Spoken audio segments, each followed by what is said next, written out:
Medo Marcial.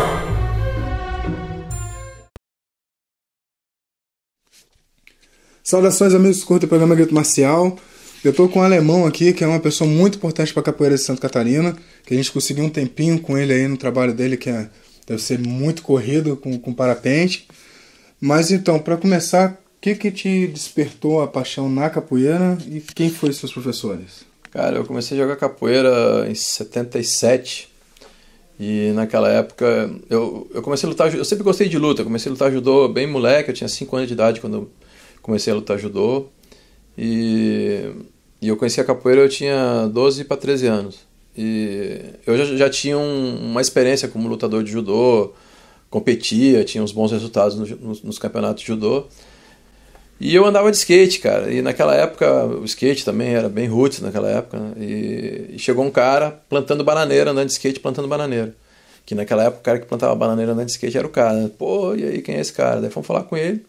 O nome dele era Aloysio Coutinho, o pai dele era militar, e eu sou da cidade de Canoas, no Rio Grande do Sul, né? Isso que eu tô te contando aconteceu lá em Canoas. E o pai dele tinha sido transferido para a base aérea de Canoas, e ele falou, cara, é capoeira, eu jogo capoeira. Nós, pô, capoeira. Naquela época eu nunca tinha visto capoeira. Sabia, assim, do berimbau, da Bahia, aquelas coisas, né? Mas nunca tinha visto o jogo de capoeira. Pô, capoeira, vamos ver o que é isso aí. E aí ele começou ensinando para uma galera que teve interesse. Isso até é engraçado, na casa de um cara chamado Marcelo Junqueira, e o pai do Marcelo Junqueira, ele criava galo de rinha. Então nós começamos a jogar capoeira no lugar onde treinava galo de rinha. E aí eu comecei a jogar com esse cara chamado Aloysio, né? Que nós chamava ele de Lu, baiano. Depois, mais adiante, ele modificou o nome dele para Macaô. O Macaô já faleceu, e o Macaô foi o cara que iniciou a capoeira em Canoas, no Rio Grande do Sul. E eu comecei jogando capoeira com ele. Quando eu era... o Macaô, com essa coisa dos pais ter que viajar, né, os militares viajam, o Macaô foi embora de Canoas, a gente ficou sem alguém para treinar, e eu fui visitar uma roda de capoeira que estava tendo um mestre visitando lá, que chamava Mestre Índio, e esse cara me deu uma meia-lua na minha boca e me quebrou meus 2 dentes da frente e me deslocou meu maxilar. É um índio do Oxóssi mesmo? mesmo? É um índio do Oxóssi. Rapaz, aquilo não foi muito fácil para mim, eu com 13 para 14 anos de idade, tive que botar um pivô na boca. Meu Deus. E aí eu jurei que eu ia pegar aquele cara um dia. E aí eu tava, um ano depois disso, eu tava sem... Ele foi morar no Rio Grande do Sul, né? E aí ele tinha academia na Galeria Chaves, e do outro lado tinha o Paulinho, que era um contramestre do mestre burguês, ele era da Muzenza, que eram os 2 caras bons de capoeira que tinha no Sul. E aí eu digo, vou treinar. Daí eu fui treinar com o índio, um tempo, para pegar a manha dele e um dia pegar ele. Então foi assim que eu comecei a capoeira. Depois, em 82, eu conheci o Mestre Nô. Através do Macaô, eu conheci o Mestre Nô. Daí a gente levou o Nô lá para o Rio Grande do Sul. Foi a primeira vez que o Nô saiu, né, de Salvador para fazer uma viagem para outro lugar, né? Naquela época não tinha isso, que hoje todo mundo viaja para todo mundo. Naquela época não tinha isso. O Nô foi de ônibus, veio de ônibus de Salvador para lá. Eles saíram de lá, chegaram no inverno, saíram de lá com camisetinha assim, quase morreram de frio. Pegaram, né? Chegou ele e o Nilson, que era um outro cara bom capoeirista formado dele, né? E assim eu comecei a conhecer o Nô, e através do Nô a capoeira da Bahia. Daí, no final de 82 para 83 eu fui para Salvador, fiquei um tempo lá com o Nô. E aí foi onde a minha capoeira deu uma modificada grande, assim. Porque eu, como lutadorzinho que eu era, metidinho assim, né? Eu peguei a manha das quedas dentro da capoeira, pequeno, né? Então eu gostava de jogar dentro dos caras, pequeno, meu negócio era queda. Aproveitei aquele conhecimento que eu tinha do judô. E nisso, naquela época a capoeira era muito a porradaria, cara, não existia... A capoeira era, vamos dizer assim, era o espaço onde os valentão jogavam, né? Não existia jiu-jitsu, não é que não existia, mas não era divulgado como é hoje. Jiu-jitsu, Muay Thai, naquela época falava kickbox, não era nem Muay Thai, né? Então não tinha, assim, o espaço dos valentões naquela época era capoeira, então as rodas de capoeira eram roda de capoeira de pancadaria, era difícil tu ir para uma roda de capoeira sem tu tomar porrada. Então eu aprendi capoeira desse jeito, capoeira mais luta do que jogo ou dança, né? E foi assim que eu iniciei na capoeiragem. Que legal. Eu vi que eu assistindo o documentário Nego Bom de Pulo, que foi dirigido pelo Kiko, Eu vi que no documentário você deu um depoimento falando que quando você chegou aqui a capoeira era muito inocente. É nessa pegada mesmo? O que você viu quando você chegou assim? Eu quero fazer só um adendo a respeito do documentário. O documentário que o Kiko fez foi a visão dele de contar como é que foi a história da capoeira em Florianópolis, tá? Uhum. Com alguns depoimentos, mas a edição dele, então aquilo tocou de uma maneira assim que foi a ideia do Kiko, né? Que eu acho que isso é uma coisa que tem que ficar claro. Cara, eu quando cheguei em Florianópolis, a primeira vez que eu vim a Florianópolis foi em 1980.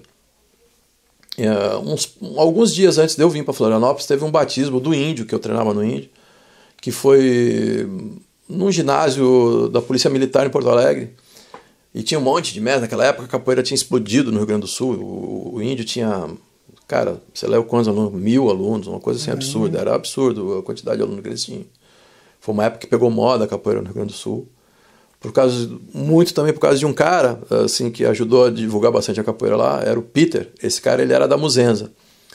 E o Peter ele fez um seriado lá, O Anjo e a Atlântida FM, que saiu na televisão, no rádio, naquela época. Aquilo ali deu uma divulgada, ele fazia uns movimentos de capoeira. Ele foi um cara que naquela época ele teve uma importância grande da capoeira no Rio Grande do Sul. E foi uma época que a capoeira pegou moda no Rio Grande do Sul, tinha muito aluno. Os batizados, cara, era uma coisa assim, era muito aluno, muito aluno. Ao ponto dos mestres de capoeira quase nem conhecer direito os seus alunos. Caramba! Era muita gente, foi uma época da capoeira assim impressionante. Estou falando isso 79 e 80, até 81 por aí. 81 foi época assim, de uma explosão da capoeira no Rio Grande do Sul. Quem é dessa época lá vai lembrar do que eu estou falando. E aí, nesse batizado, eu ouvi falar que tinha um mestre de capoeira. Eu não me lembro se era mestre, se ele tinha sido anunciado como mestre. Eu lembro que tinham falado que tinha um pop de Florianópolis nesse batizado. Eu não vi o pop jogando, mas eu fiquei sabendo que tinha o tal do pop, que era capoeirista que estava naquele batizado. Não vi ele, não conversei com ele, eu me lembro dele com uma moça, e eu não me engano, já falei isso com o Pinóquio não lembra se era ele ou se o Pinóquio estava junto. E aí quando eu vim para cá surfar, porque eu sempre gostei desses esportes, né? Eu vim surfar no inverno de 80 cá, com uma galera. Eu fui procurar a Academia do Pop, não encontrei. Eu soube que era lá no centro. Naquela época, os ônibus que saíam da Lagoa da Conceição paravam num terminal que fica na frente, hoje é um estacionamento, mas na frente do Rita Maria. E a Academia do Pop era ali para trás. Eu fui atrás da academia, não encontrei, então não conheci o Pop nessa época. Eu vim para cá, definitivo, morar em 84. Então, quando eu cheguei em 84, o primeiro cara que eu conheci aqui na capoeira foi o Calunga. Conheci o Calunga numa festa da Lagoa. O Calunga aí, capoeirista, não sei o quê. Eu logo fiz amizade com o Calunga. O Calunga foi o primeiro cara que eu fiz amizade aqui. E o Calunga me convidou para ir ver a capoeira dele lá, participar, porque ele dava aula na Barra da Lagoa, e que no sábado de manhã ele fazia uma atividade com a galera, e eu cheguei lá para jogar. Cheguei lá no dia, ele estava na rua, ele dava aula numa quadra na rua, e eles estavam fazendo uma roda, e eu fui jogar capoeira com eles do jeito que eu estava jogando. Eu tinha acabado de passar uma temporada em Salvador, depois com o Messi Corvo, que foi um cara muito importante da Cruzeiro do Sul, do Rio de Janeiro, foi um cara que me ensinou muito a capoeira, muita parte de cantoria, né? Eu fui com ele para o Rio de Janeiro e passei uma temporada com ele jogando capoeira no Rio de Janeiro, na zona norte do Rio de Janeiro, e vi um evento do Senzala. Naquela época o camisa ainda não era Abadá, era tudo o grupo Senzala, que foi no Circo Voador. Aquele evento... De 84? Aquele evento me marcou, sabe? Foi uma coisa que eu fiquei impressionado com aquela montoeira de gente, aquela montoeira de mestre, aquele formato, né, lá no Circo Voador. Aquilo foi uma coisa que me marcou. Eu fiquei com aquilo na cabeça, que eu nunca tinha visto um agito com tantos grandes mestres. E eu conhecia os mestres porque eu já tinha passado temporada em Salvador, e eu conhecia João Pequeno, Paulo dos Anjos, Curió, quem mais estava lá que eu lembro? O Moraes, esses caras tudo eu conhecia porque eu tinha jogado capoeira com eles em Salvador, né? Por exemplo, essa temporada que eu passei com o Dom em Salvador, a gente ia para as rodas de domingo no Forte Santo Antônio. O Moraes ainda não tinha academia em cima, né? Só o Moraes tinha voltado do Rio de Janeiro para começar a estar lá, e ele estava junto com o Cobra Mansa. O Cobra Mansa era o cara o garotão que fazia educação física e fazia show perto do elevador Lacerda lá. Ele pulava por dentro de faca, com roda de faca, dava umas armadas altas e vendia pomadinha com óleo do peixe-boi. Era um rasta, que jogava uma capoeira muito boa. Era um dos melhores capoeiristas que eu via jogando aquela capoeira Angola. E malandro de chão, uma vez ele me deu uma chapa, me colou numa parede, quase me... E eu gostava da capoeira dele, né? Dele, do Moraes. E aí eu vi esses caras tudo lá. Então, só que lá naquela roda não deu pra chegar nem perto, cara, porque eu era gurizão, assim, empolgado, mas eu era gurizão. E naquela época, meu irmão, pra tu chegar numa roda daquela ali, não era qualquer um que chegava. Tinha 3 filas, assim, os linhas de frente, os médios e os de trás. Tu queria encostar, nego já te olhava, tudo forte. Não era qualquer um que chegava naquela roda, não. Mas participei do evento, tudo, né? Foi naquela teve a formatura do Capixaba, se não me engano. Cara, eu não lembro se o Capixaba foi formado nessa época, mas o Capixaba nessa época era um dos linha de frente lá do grupo deles. Era o Capixaba, esse cara que foi o Alexandre Frota, esses caras tudo treinavam capoeira nessa época. Era tudo. Aquele Raul Gazola, todos esses caras. Rua também treinava, né? Cara, eu imagino que sim. Eles tinham, principalmente o Camisa, né, cara? O Camisa se destacava no grupo Senzala, porque o Camisa eu sou fã do Camisa, sabe? Eu sou um cara assim que o Camisa joga uma capoeira diferente, um monte de gente critica o Camisa, mas eu sou fã do Camisa. Desde a primeira vez que eu vi o Camisa, que foi no filme Cordão de Ouro, que ainda eu morava no Sul. Daí a galera, porra, lançaram um filme aí de capoeira, não sei o quê. E aí tinha um cinema lá, chamava Bristol, que era um cinema que passava só filme alternativo lá em Porto Alegre. Rapaz, nós fomos pro Bristol, como nós vimos, era só capoeirista dentro do filme. Eu digo, isso vai dar pau, porque um não gostava do outro, o outro não gostava do um, tinha aquela rixa dos Oxóssi com os Muzenza, e nós de Canoas, todo mundo queria bater em nós porque nós não tinha mestre, né? Porque eles não gostavam de nós porque a gente não tinha mestre. O Macaô não era mestre, ele era aluno, e nós treinávamos uma capoeira, e tinha uma galera disposta, né? E a gente chegava nas rodas e encarava, assim, apanhava mais que batia. Mas nós encarava. Não recuava, né? Então, assim, a gente era conhecido por guerreirinho. A gente não era bom capoeirista, mas os caras são guerreirinhos. Daí chegamos, vimos aquela monteira de capoeira, eu digo, isso não vai dar certo esse filme até o fim. E aí foi a primeira vez que eu vi o Camisa entrou pintado de preto, e ele dava uma benção assim, cara, o jogo dele, ele deu uma benção no Nestor Capoeira, cara, aquela benção não saía da minha cabeça. E aí o Monsueto, né, que na época ele era Souza, depois ele virou Monsueto, ele era Souza, né, e o Souza estava dando aula de karatê, ele não dava nem aula de capoeira lá no Sul nessa época. O Souza conhecia, quem é esse cara aí que chegou pintado de preto, não sei o quê. Daí o Souza falou, esse aí é o Camisa. Daí ali a primeira vez que eu ouvi falar do tal do Camisa. E aí depois fui acompanhando sempre, né? E quando cheguei nesse evento de 84, eu fiquei de cara, porque na realidade aquele evento, quem pensou ele de uma maneira mais forte foi o Camisa. O Camisa foi o cara que mais encabeçava aquele evento, junto com o Nestor Capoeira na parte de organização, né? Então foi onde eu conheci esses caras e comprei o livro que o Nestor Capoeira estava lançando, logo depois, que chamava Galo Já Cantou. E nesse livro, era um livro e um LP, naquela época não existia CD, era LP, né? De um lado era capoeira e do outro lado era música de candomblé, né? E eu cheguei na cidade aqui cantando, isso é uma coisa que também é legal dizer, que às vezes a história vai passando e as pessoas não lembram. Eu cheguei cantando aquela música, sou vagabundo, confesso, da turma de 71, já rodei o mundo. Eu cheguei cantando essa música em Floripa, e a gurizada, Moriel, quando eles montaram Das Aranhas, eles pegaram essa música e juntaram com uma puxada de rede e fizeram essa música, que é a música mais famosa do grupo deles. Né? Então essas coisas, às vezes é legal a gente contar, porque muitas das vezes as pessoas contam uma história de capoeira na cidade que não é bem o que eu vivi.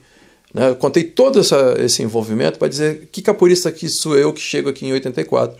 Eu cheguei em 84 aqui, um capoeirista com uma certa bagagem de capoeira, por ter sido um cara que, desde pequeno, meio guerreiro, né, e que fui para Salvador, conheci um dos caras que mais influenciou a minha capoeira, que foi o Braulio, que era um cara guerreiraço dentro de capoeira. Eu gostava desse tipo de jogo, apesar de ser pequeno. E, cara, fui para Rio de Janeiro, conheci Mestre Martins, que fazia a Roda da Penha, ele que começou que organizava a Roda da Penha, todo o time do Mestre Corvo, que era o Corvão, Corvinho, Levi, Amarelinho, e mais uma galera, né? Sueli, Rufato, tudo umas meninas que depois viraram mestre capoeira, entraram pro grupo de outros grupos, né? Então eu conheci essa galera e conheci uma capoeira muito forte. Então quando eu cheguei na ilha, que eu fui esse primeiro dia que eu fui ver a Roda do Calunga, cara, a capoeira era muito inocente. A capoeira era muito inocente, sabe? Porque não tinha maldade no jogo de capoeira, né? E eu acostumado a jogar uma capoeira, né, mais violenta, uma capoeira um pouco mais agressiva, um pouco de capoeira mais para dentro, assim, mais objetiva. E eu cheguei aqui E a galera que jogava capoeira despreocupado com rasteira, despreocupado com queda, despreocupado com chute na cara. Jogava de um jeito muito diferente, era uma capoeira assim, como se todo mundo estivesse fazendo uma apresentação e fosse todo mundo muito amigo, e fosse todo mundo, o cara dar um golpe, o outro esperava o golpe passar para dar o dele, né? Não era um jogo de interação, de disputa, era mais uma ginástica, assim, sabe? Eu não vi na capoeira aquela essa maldade. Então por isso que eu falo isso, né? Porque a capoeira era diferente. O cara que era o perigoso na capoeira quando eu cheguei aqui era o cigano. Todo mundo tinha medo do tal do cigano, que era um cara que tinha vindo do Rio, não sei o quê, né, que chamava Mestre Cigano. Ele tinha um cordel rosa, não era nem vermelho. Estava meio desbotado, era cordel rosa o cordel dele. E aí eu fui jogar capoeira com esse cigano e não vi muita capoeira também no cigano, esse que todo mundo tinha medo. Por quê? Não que eu fosse bom de capoeira, ou que eu fosse isso ou fosse aquilo, é porque os caras aqui jogavam diferente. Entendeu? Eu estava acostumado a jogar em lugar diferente, cheguei aqui na ilha, a ilha era muito tranquila, as pessoas eram tranquilas.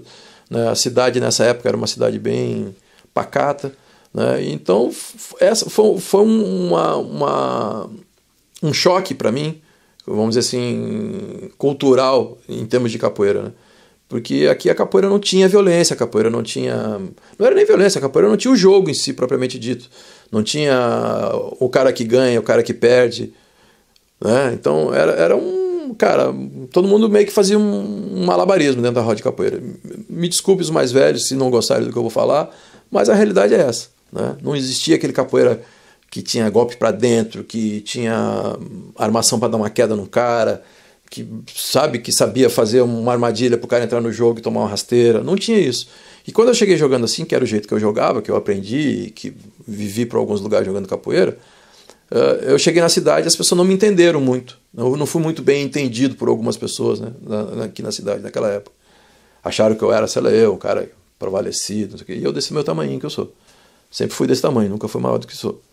E, cara, isso foi uma coisa que eu vejo que para alguns foi legal, para outros não foi legal. Algumas pessoas guardaram um pouco de rancor desse meu jeito de ser capoeira, né?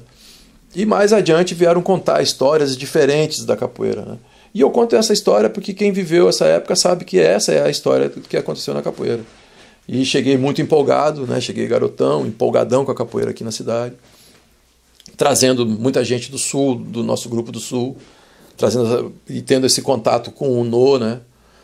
E com a capoeira da Bahia. O Mestre Corvo, em 86, eu e o Calunga fomos para o Rio de Janeiro, para um evento que teve no Rio Sul, que quem organizou foi o Moraes e o Cobra Mansa, né? E a gente passou no hospital do Exército, porque o Corvo ele estava já quase falecendo com câncer. Ele já usava uma bolsinha, né? E ele se levantou, foi a última coisa que ele foi de capoeira, isso é uma coisa que eu tenho guardado no meu coração. Ele levantou da cama do hospital, nós fomos de trem, ele chacolejando naquele trem, passando mal, e foi lá, sentou, e um monte de gente falando, eram os reis da capoeira que falavam lá. E ele quietinho, no final eu levantei e digo, eu quero só falar uma coisa, que o Mestre Corvo veio do hospital para vir aqui, eu acho que ele podia falar um pouco de capoeira. Metidinho, sempre fui meio metido para falar as coisas assim. E aí, todo mundo, aí fui falar com o Moraes, você é aluno de quem? Eu digo, sou aluno do No. Ele, mas você é aluno do No, tu não joga capoeira Angola. Eu digo, olha, mestre, E uma vez teve uma situação, numa roda de domingo lá do Forte Santo Antônio, lá onde hoje virou Forte da Capoeira, né, em Salvador. Que nós estávamos jogando numa roda e um cara me deu um soco e deu uma rasteira nele. Daí o cara levantou de novo e me deu outro soco e dele tá rasteira nele. Daí nós saímos para jogar, ele saiu do pé de berimbau num auzão assim, eu dei na cabeçada, joguei ele lá, né? E ele elogiou, tá vendo, o cara é capoeira Angola aí, o cara não sabe jogar capoeira Angola. Elogiou meu jogo de capoeira. Eu falei para ele, mestre Moraes, eu sou capoeira Angola assim, o senhor uma vez até já me elogiou lá. Ele ficou meio sem jeito. Por que eu estou falando essas coisas todas? Porque eu vejo que na capoeira hoje surgiu duas vertentes. A vertente dos que imitam o Camisa e a vertente dos que imitam o Cobrinha Mansa e Moraes. Então, se o cara é capoeira moderno, existe muita imitação do Mestre Camisa, porque é o cara que todo mundo quer imitar, porque é o cara que soube organizar capoeira, é o cara que soube organizar grupo, é o cara que conseguiu ganhar dinheiro com capoeira, é o cara que manteve, dentro do jeito dele de pensar, uma linha de capoeira que eu respeito, com muito ritmo, muita música, muito jogo, muita entrada, entendeu? É o cara que desenvolveu uma capoeira que eu respeito. Com umas coisas não concordo, mas respeito a maior parte do que ele faz. E vejo que a maior parte dos mestres enciuma o sucesso que ele conseguiu ter e tenta fazer uma cópia mal feita do que ele faz. E por outro lado, os angoleiros, né, que pararam de ser combativo, porque daí a capoeira Angola virou meio folclorinho, esfrega a bunda na cara um do outro e não sei o quê, e papapá, e muito cabelo comprido, e muita boina, e muito não sei o quê, imitam muito mais o Cobra Mansa do que propriamente o Moraes. Mas tanto o Cobra Mansa quanto o Moraes são capoeira, meu irmão, que quem já jogou com eles e jogou com eles nas antigas, nunca aliviaram ninguém em jogo de capoeira. Nunca aliviaram ninguém. Nenhum dos dois, né? Nenhum dos dois. Se vacilasse era chão, vacilasse era golpe, vacilasse era cabeçada. Nenhum deles nunca foi capoeira de esfregar a bunda na cara um do outro. E de um tempo pra cá, o que aconteceu? A capoeira Angola virou aquela coisa de ter que se esfregar, de não sei o quê, de não ter perigo. Entendeu? E os outros ficam copiando. Então, pra mim, hoje, o que eu vejo na capoeira é claramente essas duas vertentes, sabe? E o Mestre Camisa, com certeza, depois que o Mestre Camisa morrer, ele vai ser um cara que vai ter um lugar tipo Pastinha e Bimba, porque ele revolucionou a capoeira no mundo. Isso quem não reconhece é porque tem inveja do trabalho do cara. Alemão, você fez vários eventos na década de 80, 90, se não me engano. Sim. Que hoje, para se fazer um negócio desse, a gente tendo acesso a avião barato e tudo mais, seria muito complicado. Como é que você conseguiu fazer isso? Você teve algum recurso público, algum recurso privado? E como é que foi toda a logística de transporte e tudo mais? E o que os mestres saíram falando daqui que você se recorda? Cara, aquilo foi muito legal, velho, porque era uma época de empolgação total com a capoeira, de animação total com a capoeira. A capoeira era 25 horas por dia, era só o que pensava e fazia. E eu era um estudante universitário, né, da Federal. E uma das coisas mais legais que aconteceu comigo na capoeira aqui em Floripa foi que uma galera do Pantanal começou a treinar capoeira comigo e daqui a pouco tinha uns 100 moleque, tudo molecada dos morros da cidade. E essa molecada dos morros da cidade, cara, me animava muito, porque era uma molecada em situação assim que eles não tinham mais nada para fazer na vida a não ser jogar capoeira.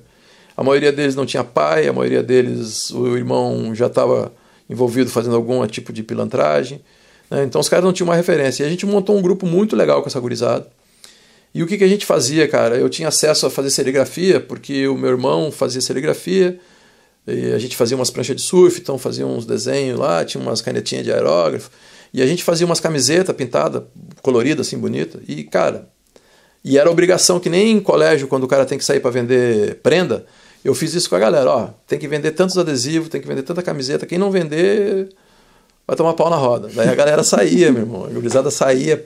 Quase pedágio universitário. Cara, a galera saía por Florianópolis inteira vendendo adesivo e camiseta, e nós fomos arrumando grana assim. E fomos arrumando patrocínio, sabe? Arrumamos patrocínio na época com o Grão, que era um negócio de comida natural. A Universidade Federal conseguiu algumas passagens, entendeu? Através de ofícios e coisas. Cara, foi tudo assim, nada, foi tudo corrido atrás e corrido por um grupo de pessoas, né?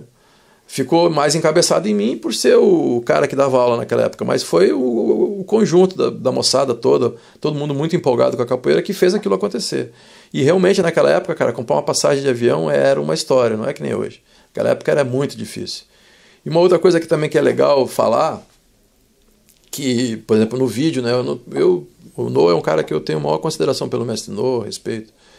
Mas ficou muito parecendo naquele vídeo do Kiko, que o No era o cara que trazia, só por causa do No que os mestres vieram para cá. E a história não é bem assim. Houve uma briga muito grande entre eu e o mestre No nas internas, porque o que eu queria, cara? Eu queria que viessem para cá o conceito de capoeira de diversas formas de pensar, não só uma. Porque se viesse só as pessoas do grupo Palmares para cá, a gente ia ter uma ideia só, Palmares. E eu queria o mestre João Pequeno, eu queria o mestre Curió, eu queria o mestre Bobó, eu queria o mestre Ferreirinha, que eram pessoas que pensavam capoeira de maneira diferente e que tinham uma história de capoeira de lá de trás diferente e que iam agregar para essa capoeira que a gente estava montando em Florianópolis, né? E ao mesmo tempo a gurizada nova que jogava uma capoeira voando, bom de capoeira, Lincoln, Lázaro, Marreta, Braulino, que eram os caras que jogavam capoeira para dentro mesmo, treinado, acostumado, entendeu? Então eram essas duas ideias que eu tinha. Trazer esses caras que eram os baluartes da capoeira, que tinham conhecimento, tinha a manha da capoeira como essência, e os caras que estavam jogando capoeira voando, entendeu? Essa que era a minha ideia, trazer esses dois contrapontos e mostrar para a gurizada nova que podia seguir na linha da tradição, mas jogando capoeira firme mesmo, jogando capoeira para dentro, sem aliviar para ninguém. Essa que era a ideia, entendeu? E isso não foi muito bem aceito pelo mestre No, não, na época. Hoje, né, é que as histórias vão sendo contadas e os agentes saem do cenário, e aí as histórias vão sendo contadas como os agentes que estão no cenário vão contando, né? E a realidade foi essa, assim, sabe? O No realmente foi o cara que ia na casa dos mestres, né? Tinha essa moral para ir lá. Mas a ideia de trazer essa capoeira surgiu quando eu vi aquele evento do Camisa em 84, que era do Senzala, não era do Camisa, Senzala, em 84. De lá que eu tive aquela ideia de fazer um evento assim, e 3 anos depois eu fiz o primeiro aqui em Floripa, entendeu? Então, às vezes, eu gosto de contar, assim, eu sou meio polêmico na hora de contar, mas eu conto a verdade, eu não tenho que ficar fazendo de bonitinho, de queridinho para ninguém, né? Porque hoje eu vejo se contar uma história de capoeira de Florianópolis que, cara, eu não acho que é bem o que eu vi. Porque quando eu cheguei aqui na cidade, a capoeira tinha 7 anos aqui na cidade, não era uma capoeira antiga que tinha em Florianópolis, tinha uma capoeira de 7 anos. Bom, quantos caras que tu conhece que tem 7 anos de capoeira hoje são mestres de capoeira? Poucos, né, cara? O cara com 7 anos de capoeira que é mestre de capoeira, tu dá um grande valor para ele, assim, é um cara que todo mundo olha, pô, 7 anos o cara já é mestre de capoeira. Então, era uma capoeira que tinha 7 anos de existência aqui em Florianópolis, né? Então, essa capoeira que eu te falei que quando eu cheguei era assim, era uma capoeira simples, de jogo simples, de pouco ritmo. Os birimbaus que eles usavam aqui era birimbau de bambu que parecia vara de pescar, brother. Pergunta pros caras, não cabia aqui dentro, o cara não conseguia tocar aqui dentro. Era assim os birimbaus da galera aqui. Entendeu? Então tem muita coisa na parte de ritmo que era bem diferente, cara. As músicas que cantava eram as que tinha em disco, que era do Suassuna, que era o mais famoso, né? Então não tinha, cara, assim, uma cultura de capoeira forte mesmo na cidade. Então essa era a ideia de trazer esses mestres, trazer essa cultura toda que a gente buscou trazer, era para que trouxesse para a cidade uma cultura forte de capoeira com várias vertentes, não só uma.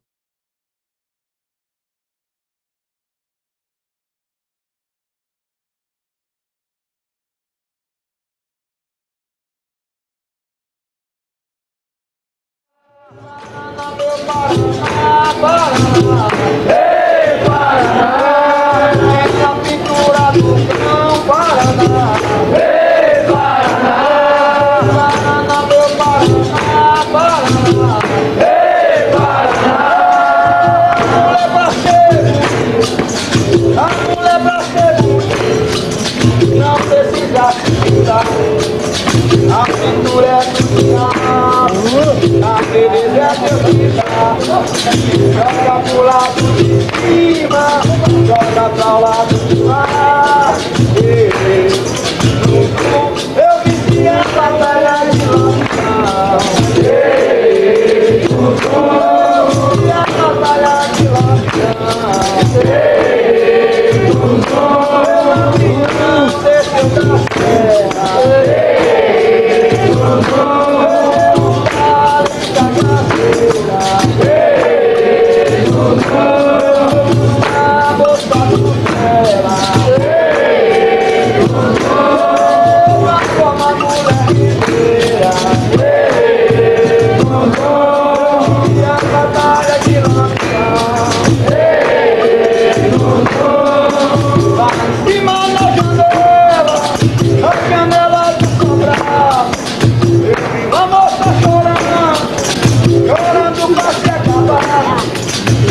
Amor de capoeira, e se for